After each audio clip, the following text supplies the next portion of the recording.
Well, reports have come out that apparently back in May, Pam Bondi told Donald Trump his name was on the Epstein list.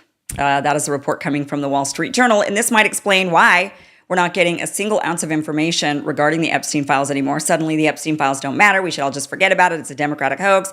Move on from it. But allegedly, Pam Bondi told him back when she had the truckload of documents on her desk that she said, I'm just going over the truckload of documents and we're waiting for more documents. Well, apparently in those documents, when they looked through them, they discovered Trump's name, and allegedly they went and told him, hey, by the way, your name is in the files. And that was back in May. This is the story from the Wall Street Journal.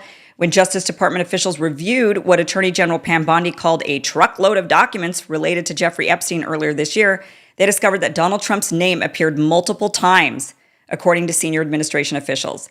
In May, Bondi and her deputy informed the president at a meeting in the White House that his name was in the Epstein files. The official said many other high-profile figures were also named, Trump was told. Being mentioned in the records isn't a sign of wrongdoing. The official said it was a routine briefing that covered a number of topics and that Trump's appearance in the documents wasn't the focus. How else would you tell your boss, the president of the United States, that his name appeared in the files multiple times?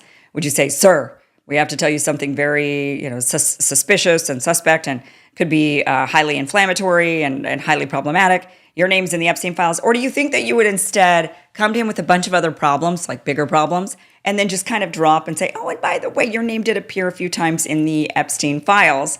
How exactly would you tell your boss this? So, of course, it was just part of a routine meeting. And then they said, by the way, your name is in these files.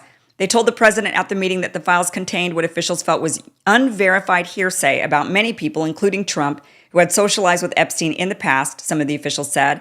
One of the officials familiar with the document said they contained hundreds of other names. Yeah, but what's important is what do they imply the names were doing? So the names weren't just listed in the documents. The names list them and then say they did certain things. Was it just, oh, I spotted Trump once in Epstein's Manhattan mansion? Or was it, I spotted once Epstein at Trump's party or Trump's wedding? What was it specifically? Or was it, I spotted Trump on Lolita Express getting serviced by a young girl? I mean, these are, the details kind of matter on this one. But we're just getting, oh, his name appears. His name appears, yeah, doing what? They also told Trump that senior Justice Department officials didn't plan to release any more documents related to the investigation of the convicted sex offender because the material contained child pornography and victims' personal information. Oh, okay. So because the documents had victims, actual victims, you're not going to release them. You're instead going to continue to victimize the victims by saying, you know what? Nothing to see here, folks. Let's move on. It's all a hoax, a Democratic hoax. So here you are claiming that you're protecting victims.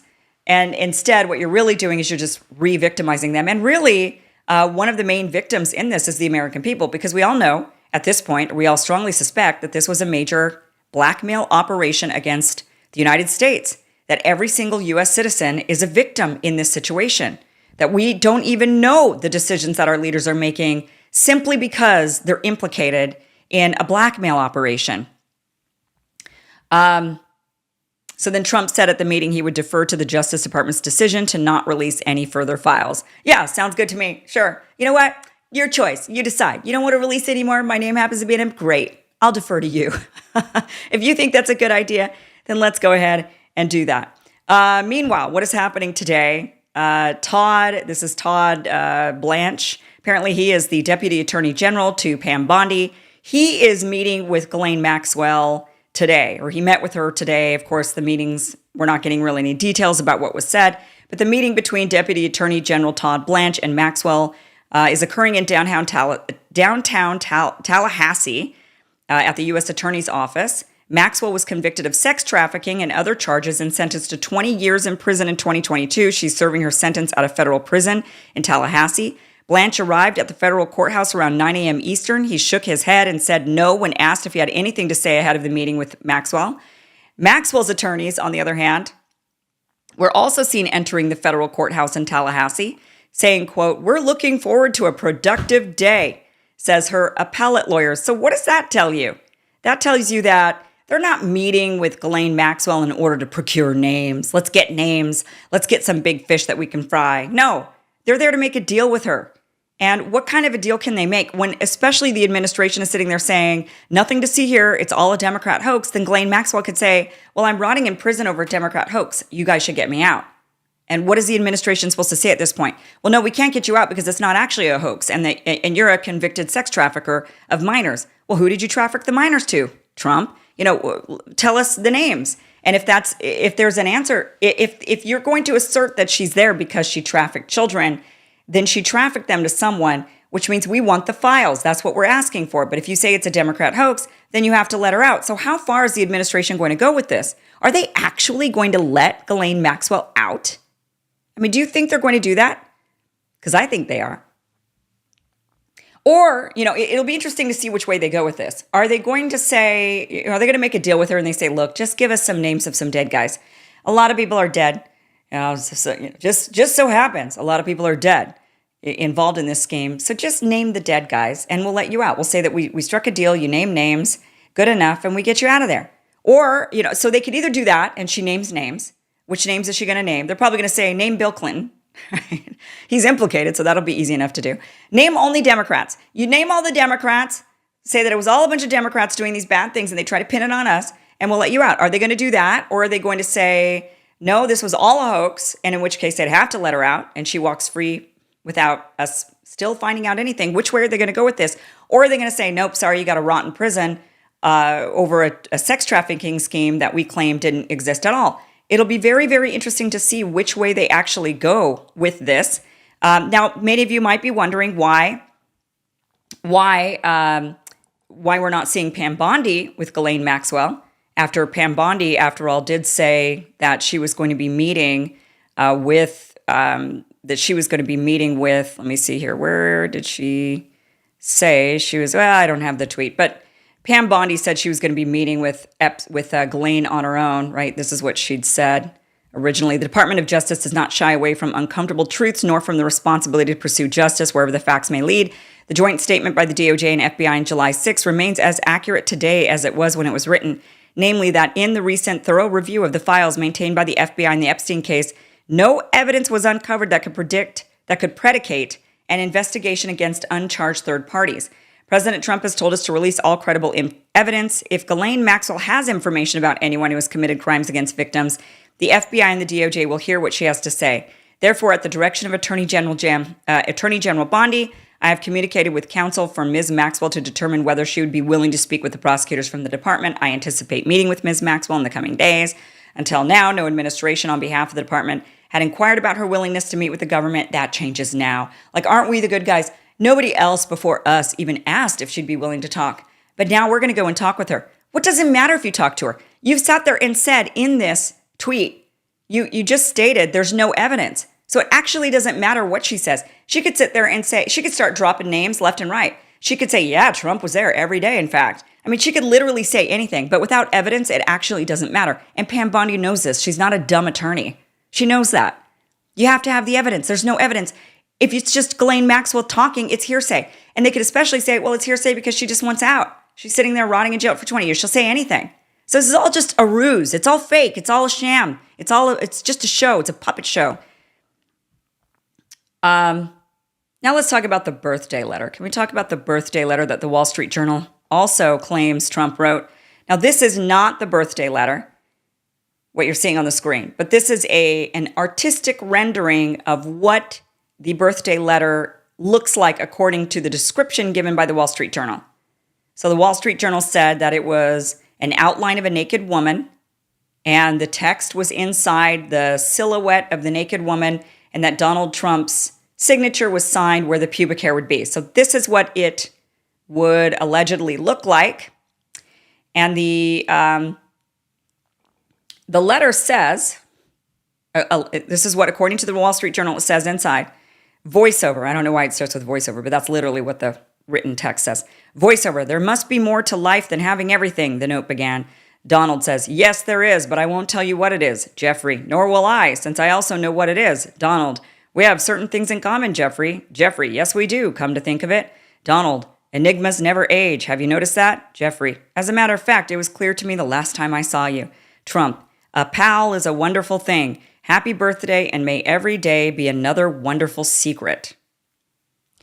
Now, Trump is, of course, he has denied this, and he says the Wall Street Journal printed a fake letter supposedly to Epstein. These are not my words, not the way I talk. Also, I don't draw pictures. I told Rupert Murdoch it was a scam, that he shouldn't print this fake story, but he did, and now I'm going to sue his ass off and that of his third-rate newspaper. Thank you for your attention to this matter, DJT. Other people were implicated in this also, said that numerous people, what it was there was a book of birthday cards or birthday letters that were written to Jeffrey Epstein that they had gathered in their investigation of him when he was first convicted back in, 2006, I think is when they actually ended up procuring this binder of letters. And in it is allegedly this letter from Donald Trump that looks, according to the artistic rendering, this is what it looks like according to the description. This is, once again, an artistic rendering, not the actual one, but you get the idea. So this was apparently, this book had been gained by investigators. It has not been revealed until now. Now we're getting that there was this book of birthday cards and Trump wrote something in it, and so did Alan Dershowitz, and Les Wexner was also in the book, as well as many other people who'd written birthday notes to him. So Trump saying, this isn't true. I'm suing your ass off. He also said, it's not even the way I talk. That's kind of his excuse. I don't even talk this way. So if I don't talk this way, so if I don't talk this way, then it's not true. However, Jud Leums, who is a great independent journalist, he analyzed it, and this is what he had to say. He says, 1, Trump says that the letter to Epstein is fake because the letter is not the way I talk. Press Secretary Caroline Leavitt said the letter is not at all how he speaks or writes. J.D. Vance said the same thing. Does the letter sound like Trump? I investigated. Jud Leums says, the most distinctive single word in the letter is enigma. Donald Trump Jr. says his dad has a very distinctive speaking style and never used the word enigma, but that's not true. 2015, Trump used the word enigma twice to describe Ben Carson. Trump also used the word enigma twice in his 2004 book, Trump, How to Get Rich. Trump also used the term in a 1990 book, Trump Surviving at the Top, to describe Mike Tyson.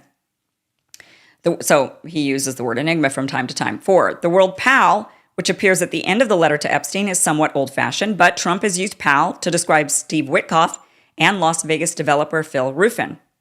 Perhaps the most distinctive characteristic of the letter is the opening line, there must be more to life than having everything.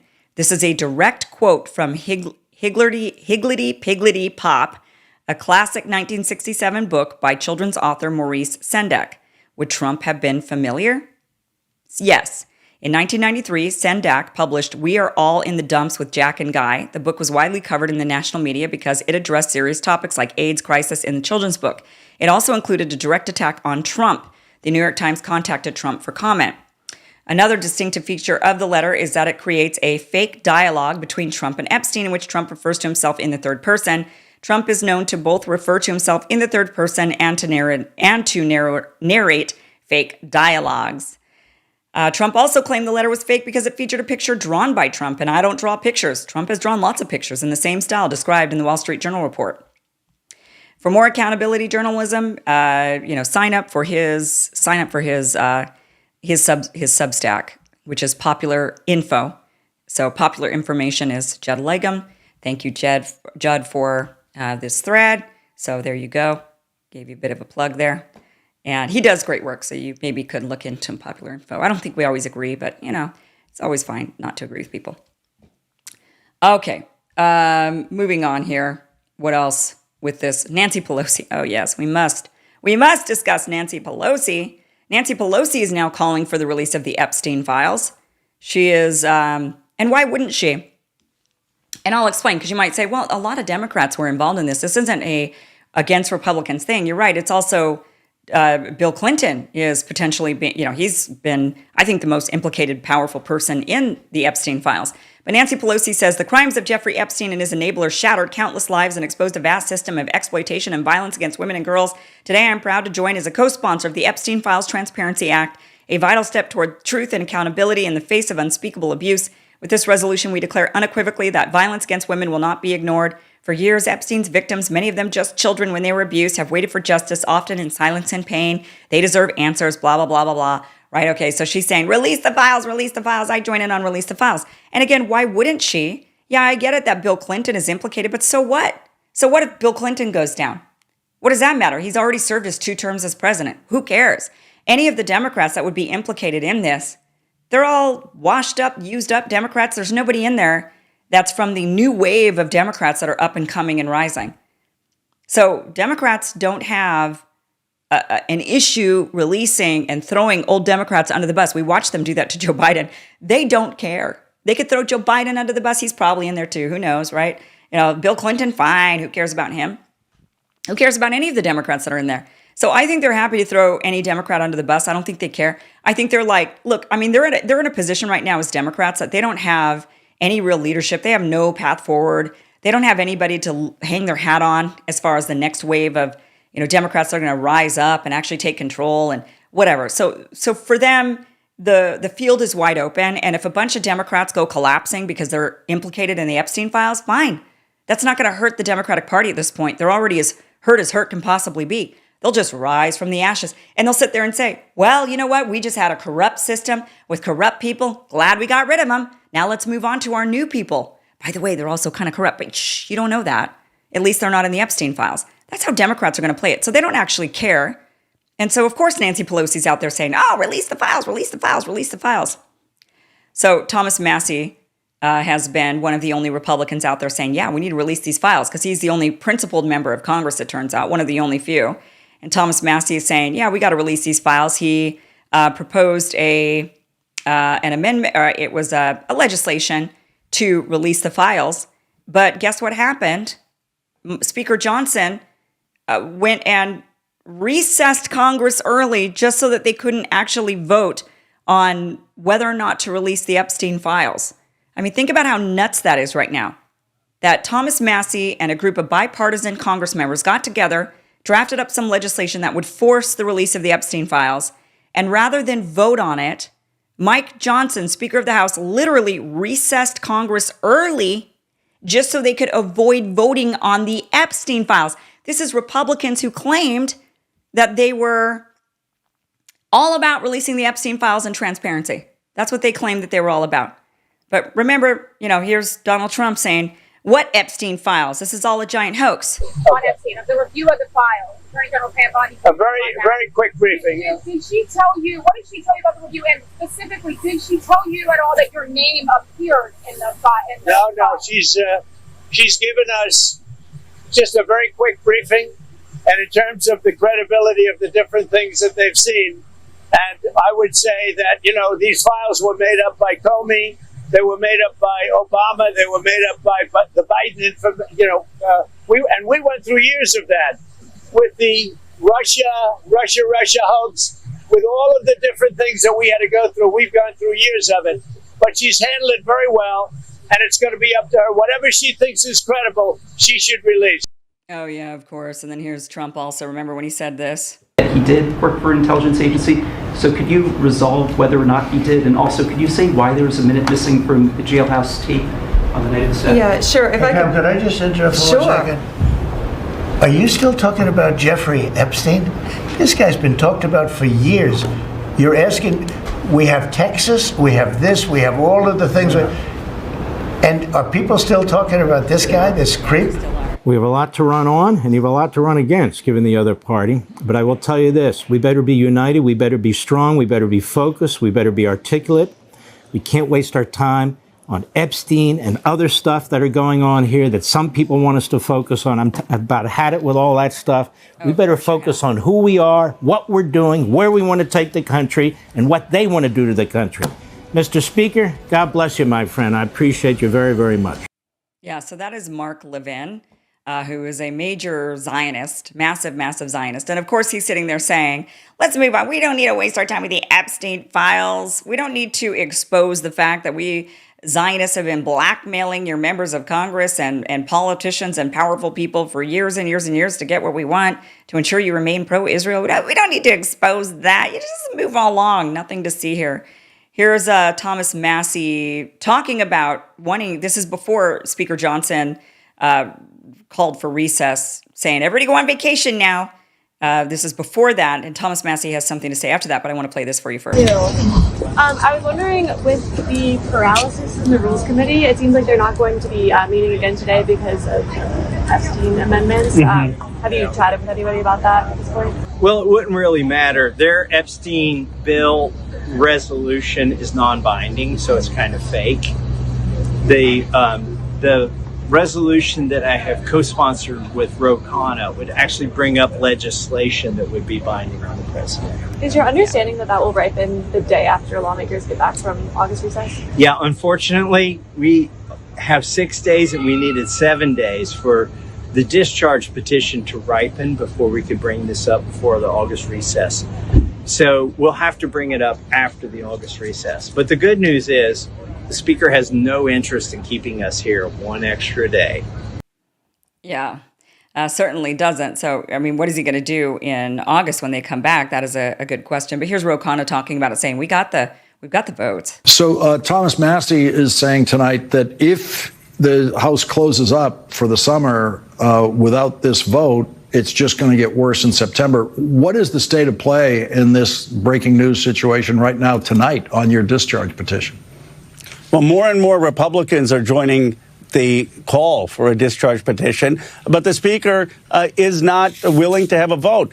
You know, let's just speak plainly, because we use all these complex words, discharge petition. Sometimes I think Congress is sort of a priesthood, which uses obscure and arcane language to confuse the American people. Here's the bottom line. There's the majority of the Congress that has the votes to release the Epstein Files. We have a majority of the votes. And the problem is that we're not having a vote. And that's the dirty secret in Washington. It's not how you vote. It's that most of these things never come up for a vote. And all a discharge petition is saying is that the majority, if they sign something, will demand and be able to get a vote on something that we know is going to pass. And the reality is that Mike Johnson is trying to recess the Congress because there's this arcane rule that the bill has to be there for 7 days before you can actually get all the signatures. And it's been there for about 4 days. So he wants to adjourn us so that we can wait till after Labor Day to get the signatures and have this vote. It's the worst kind of gamesmanship, but the American people are going to see through it. No kidding. Does he think that we're just going to forget about it by the end of August? You know, by the time they come back, that we're just going to have all cooled off and moved on to the next thing. I think that is actually what Speaker Johnson is hoping for. But I think that he underestimates just how big the Epstein Files actually are. I think they all are totally and completely. They are misreading the room. Here's Thomas Massie now talking after they have now decided to go to recess. Well, I don't think this issue is going to go away. I think it's going to fester over the August recess. I also think it's sort of symbolic of why the American people gave Trump the White House and gave us majorities in the House and the Senate. It's because they believed for so many years their votes didn't matter, that there was a group of people that were untouchable because of their power or influence or money, and that the DOJ couldn't get to them, that no matter who they elected, nothing ever changed, and that Trump would come up here and disrupt that. So the Epstein thing is symbolic, and it encapsulates why people were so excited to vote for Trump. And it's so it's not going to go away over August. I think it'll get stronger, and you know, we needed 7 legislative days for my bill to ripen. Yeah, so I agree with Thomas Massie. I do think that things are only going to heat up on this one. I don't think people are going to stop thinking about it. I don't think it's going to go away. I think that people are going to continue to talk and fester about Epstein, and people are wanting answers, especially since this isn't just a scandal that involves some pervy rich people. This involves, for one, children, but beyond it involving young girls, this also just involves a foreign country and the manipulation over our nation. And I think that is what people are most alarmed about. So this isn't just your ordinary scandal that we get once in a while in Washington. This is a scandal of epic proportions, an affront and assault on the American people. This is something that is so massive, so huge, that if a foreign government has been able to procure blackmail on people in positions of power who are running our country, this is an assault, this is an attack, this is an act of war. And unfortunately, members of our own government have engaged in what I would call treason by allowing themselves to be either blackmailed, bribed, or brainwashed into basically allegiance to a foreign country. And that is, I think, the real story that they're missing. The story that they're missing is we're all seeing that this was a major blackmail operation, that it clearly is continuing to this day.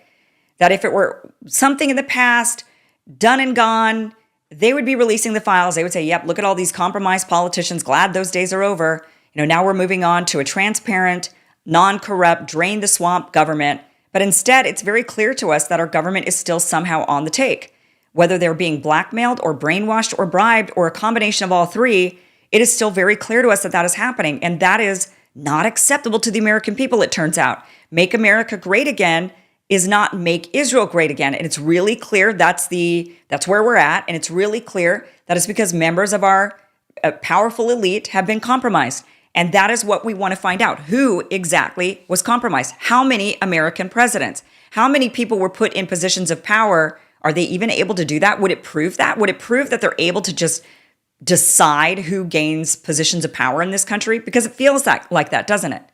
It feels like when they want you there, you end up there. And if they don't want you there, you won't end up there. And so they get to pick and choose. It's not democracy. So not only would we find out that our nation's on the take, not only would we find out that politicians have been acting in the best interest of a foreign government, of a foreign country, but we'd find out that we actually don't have a democracy, that powerful elites decide who's running the country. And it's the people that they like who are going to continue furthering their agenda. Because it is quite suspicious, isn't it, that Donald Trump is now president of the United States and he's the most pro-Israel president we've ever had? That is suspicious. And then right when he said, oh yeah, I'm going to release the Epstein Files, and then doesn't. I mean, this is all very suspicious. So a lot of us want to know, how in deep are we? How bad is it? Have they taken over the CIA as well? Is it just not influence of blackmail and brainwashing and buy-offs, but is it also, have you completely taken over our intel community? Is it completely infiltrated with Zionists? I mean, what is it? How far does this go? That is what we want to know. And that is what Epstein Files would reveal. But you've got to know, everybody's got to know, there is another Epstein now. There is another operation, a blackmail operation. There is something else. And they don't even have to use the Epstein Files anymore to blackmail politicians. They could say, we've got you in this other, it's not Epstein, but it's this other thing. If you lay off, you have to lay off the Epstein thing because we got you with this other thing we got going on, this other trap that we have you in. And you didn't realize you were in the trap, or your family members were in the trap. It's not the Epstein trap. It's a whole different one we created years ago. And we've been getting you guys on that one now while everybody's focused on Epstein. And that's the thing to remember. Epstein's not a one-off. There's more. Of course, they've been doing this to our country, and we have to get to the bottom of it. We have to root it out. We have to somehow clean it up. I don't know exactly how we even do that. I don't know how we prevent ourselves from being put in this position again. If we do discover and put out all the Epstein Files, even then, so what? They've got another operation going on. And how do we prevent that from happening in the future? But I think the biggest thing that we have to lay in and hone in on is this isn't just some passing scandal. This is a scandal of the most epic proportions. A foreign government potentially has had the United States by the balls for a very long time. And we Americans deserve to know just how firm that grip is. Hey guys, thank you for watching this clip from the full Kim Iverson Show, which you could check out Monday through Friday, 5 p.m. Eastern at KimIversonShow.com. See you there.